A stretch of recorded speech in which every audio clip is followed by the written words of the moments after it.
We're back here in Bowling Stadium for the top of the third. Jack Lyons alongside Harmon Johnson. And Harmon, I'll throw it over to you for some play-by-play duties. Yeah, thanks, Jack. 7-3, top of the third here on a beautiful Easter Sunday in Lincoln. Happy Easter, everybody. Special shout-out to my family. I know you're watching. Sorry I can't be with you, but we're here in a very good game. 7-3, a lot of offense. Alexis Jensen in the circle and getting a swing and a miss from Mia Mitchell in her second at-bat today after flying out to center in the first. That first inning for Rutgers was something that they had not accomplished yet in Lincoln. The most they had sent to the plate in this series was 7. They sent 8 to the plate in the first, scoring 2 runs. The only downside is they allowed 7 runs in the bottom half of that inning. Yeah, it's pretty hard to look at that first as positive, obviously, when you have a 7-run bottom of the first, but still this offense has looked pretty impressive against this Nebraska pitching staff. Mitchell watches another one, and the count moves to 1-2 on her. Mia Mitchell from Sugar Hill, Georgia, transferred in from Buffalo. Looking to try to re-spark the Rutgers offense. This is a drive. This is out towards the camera well. Core reaches up, and it is gone. A spark indeed. Mia Mitchell leaves the yard. Second solo shot for the Scarlet Knights today, and it's a 3-run ball game. Right on cue, Harmon. That's exactly what the Scarlet Knights needed. She takes it dead center. Really good swing right there. Mitchell, she has the over-the-wall power, and she proved it right there. Now making a pretty interesting ball game, now 4-7. Core not able to rob one like she did yesterday as our center field camera operator got a present. So now here's Hoekstra. This is Kelsey Hoekstra, the pitcher. Remember, we had some substitutions happen, and so the designated player is now gone, essentially, for Rutgers, as Hoekstra will hit for herself. Lefty-lefty matchup. We've just gained left-handed bats as we've gone along. Rutgers started the game with 2 and now with 3. Yeah, even it being the third inning, this is Hoekstra's first at-bat today because of the new lineup additions. Another deep drive out towards center field. Core reaches for the wall but snags it before it heads over. Back-to-back deep balls for Rutgers. One of them leaves the yard. That one was out number 1. Hoekstra gave that one a really good ride over to center, but Core able to range the field a little bit. You saw her put her arm back, make sure the wall was right there in front of her, but able to make the catch either way. And now maybe some strategy being talked about here as Addie Osborne gets ready to dig into the right-hand batter's box. 225, the deepest part of the park here at Bowling Stadium. Both of those pitches, or hits rather, I should say, had about that distance. By no means were they bombs, but enough to get out for Mia Mitchell. Yeah, for Hoekstra, she just, if she pulled it, it would have been a home run. She was probably just a couple feet away.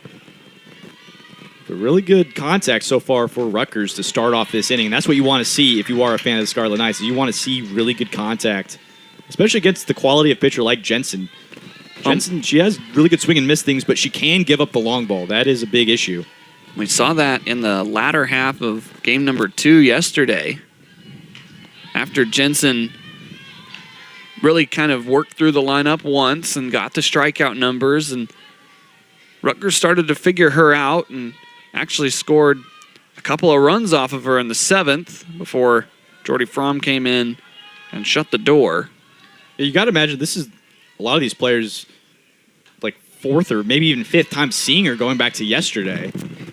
So they have a pretty good idea on what her pitch mix is and what it will look like out of her hand. Addie Osborne today is 0 for 1. Looking for hit number 30 on the season, though.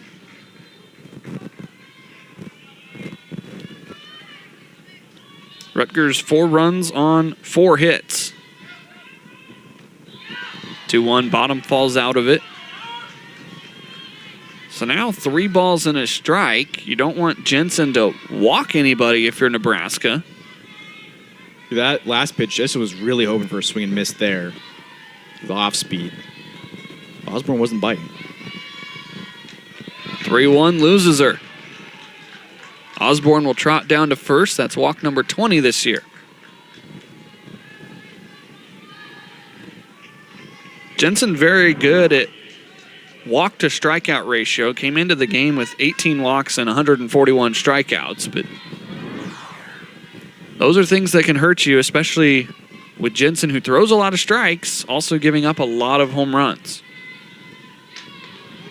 First pitch strike here to Eva Garofalo. Yeah, she's a pinpoint pitcher, which is why she has so many strikeouts. She can really put it exactly where she wants it. And the only problem with those walks is sometimes if you aren't biting, if you aren't swinging at those pitches that look good, it can be pretty hard. And that's why it'll go out of the, just like that right there. She's trying to get a swing and miss, but when she doesn't get the swing and miss, that's when the walks can pile up just a little bit. But typically this season, she's been really, really good at getting strikeouts, getting ahead in the count, and working off of that. But as we mentioned a little bit, like now that it's your 4th or even 5th time seeing Jensen, you kind of know what she's going to throw at you, so you can be more prepared. Osborne, you see there, standing at first. Garofalo, only a 167 hitter with runners on, only a 130 hitter on the season. Limited work, though, 23 at-bats. 2-1s, sent foul. So 2 balls and 2 strikes. You got to think that Nebraska hoping Jensen can give them a lot of length in this game. Kamenzen exited early. Well, especially because Fromm pitched twice yesterday. You know, you'd prefer to not have to use her. There's a swing and a miss. Jensen got the chase she wanted. That's out number 2. Yeah, that's when everything's working right, is when you have a really good off-speed pitch right here. You get him to chase down and away. There's really no chance to put bat on ball. And that's where the swing and miss is a really, really big key factor, and that's a perfect 2-strike pitch. Now there's 2 outs. Rutgers is going to have to kind of bounce back off of this one. Lefty-lefty matchup here with Sierra Hoekstra digging in. 0 for 1 today.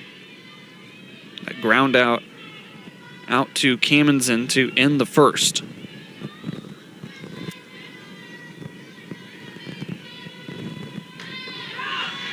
Evens us up 1-1. Hoekstra with 2 outs, batting below the Mendoza line at 185. We've seen 2 home runs today by Rutgers, both of them solo shots. One by Wong and one by Mitchell earlier this inning. That right there was a really, really good off speed. That Jensen was just trying to lay in there for a strike. I don't think she was trying to get swing and miss on it. I think she was trying to freeze him. Hoekstra able to hold off on it. Bunting popping it up back towards us and on top of the screen as it will slowly roll back down to Jesse Farrell. So now 2 balls and 2 strikes. If you're Jensen, do you go for chase again or do you just power it past? Yeah, this is, you have 1 ball to play with, and you don't want to have a walk, obviously, and move runners over and get a runner in scoring position, but if I was Jensen, I'd be going for a swing and miss in the strike zone. How about a fastball right by Hoekstra? Back-to-back strikeouts for Alexis Jensen. And after the solo shot to lead it off, Rutgers cannot bring home another run. Some firepower from the freshman lefty as we head to the bottom of the 3rd.